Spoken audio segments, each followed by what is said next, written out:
What's happening, Panda Nation? Peter Von Panda here. I went from the Apple Watch Series 3 to the 5, and I want to give you my thoughts. All right, first of all, I've got my Series 5 watch. I actually have it reversed here for left-handed mode, but the crown is on the left side. And that is because I tend to move my wrist up like this a lot, pushing down on stuff, working on the car, working out in the yard, whatever. And a lot of times it would push in that crown and it would activate Siri. Now, I did that. I know a lot of people will do it. You can just do it in your settings. And so that's one of the things that I found really important. You can see here the little red ring. That means that this is the GPS and cellular phone enabled one. That was a big deal for me because I wanted to be able to use this watch almost as a standalone device instead of always carrying my phone around. My problem with it in my early first generation Apple Watch was that I had to have my phone in my pocket the whole time. So what was the point of that? Anyway, a couple things that I want to note here. I had the bigger Apple Watch, the 42 millimeter, and this is the 44. And one of the things that I like about this is that it's a little bit larger and wears a little bit better. So one of the things that notice here, I don't know if the sensor is physically different, but it just feels like you're wearing it a little bit more. It feels larger and flatter. You do have some pretty big gaps here because it's a lugless design, but it does feel, I think, a little bit larger, and it feels a little bit flatter, even though I don't think it really is. Now, one of the weird things about my camera here, and I'm using the new iPhone 11, is that it seems to be kind of color shifting. The white balance seems to go on and off depending on where I put my wrist on this. All right, okay, I hope it, I tried to lock it there to avoid this color shift. Now, because of the larger size, it has a little bit larger display, and the display goes a little closer to the edges. So what you get is a bunch of new watch faces, and I really like this one. I thought I'd give you a little bit of a quick tour of it. So one of the things that I really like is a lot of data on the screen. I want at a glance really to be able to see my upcoming calendar. That's really the most important thing to me during the day because I have a lot of back-to-back meetings.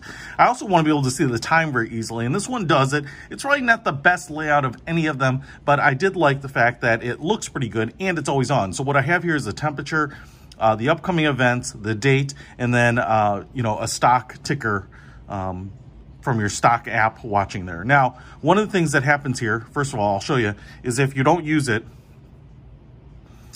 it goes into kind of that dark display. And then when you rotate it back, it goes light. So what you can tell here that it's got seconds ticking off, but when it goes into the low power mode, because it goes to a 1 hertz refresh rate, all your little indicators, all kind of the live, you know, screen changes, like a seconds hand or anything, goes away. Now, if I tap it again, it'll come back and you can see it's ticking off seconds. Now, what's kind of cool about this is it has a little bit of an aviation look. And what I kind of figured out is this is a 24-hour dial. You can see it starts at 0, goes all the way to 24. And what ends up happening is that this little horizon basically starts going up or down based on the day of the year.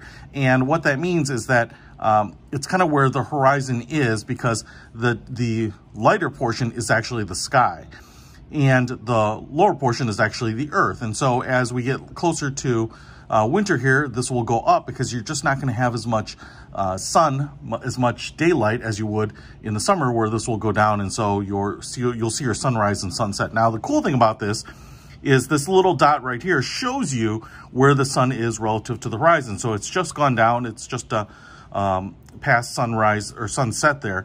But the cool thing is here, and it's kind of tethered. The time is like tethered to the sun, and so they go opposite on this inner circle. But what if I rotate this, it kind of goes back in time or forward in time, and so you get a little simulation of what you'll be seeing. So let's say I go all the way to noon, the sun will be at the top, you know, and that's what it would look like.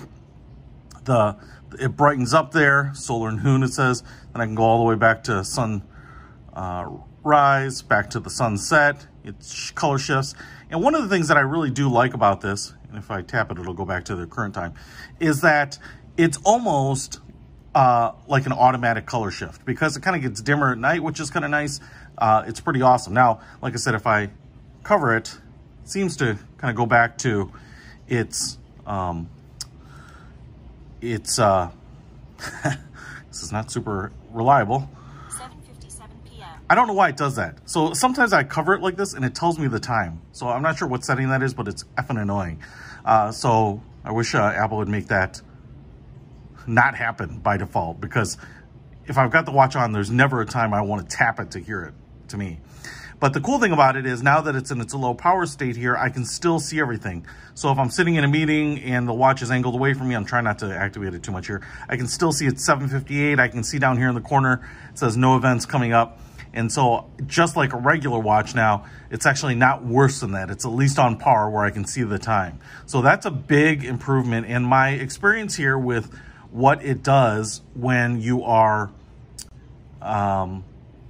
using it all day, or the battery life is about the same. Now, I did notice that on the day I set it up, I had to reset it and do some other funky things. So I'm gonna give you some tips here that because I wiped it and reset it a couple of times, at the end of the day, the battery was almost zonked, okay? So kind of keep that in mind. Now, my tip on this is I set this up and I got the new iPhone 11. And I set my iPhone 11 up from an iCloud backup. And then I paired my new watch to it. The watch and the calendaring did not work for some reason, and I could not figure it out. I even deleted the watch, restored it again, and it still would not connect to the calendaring.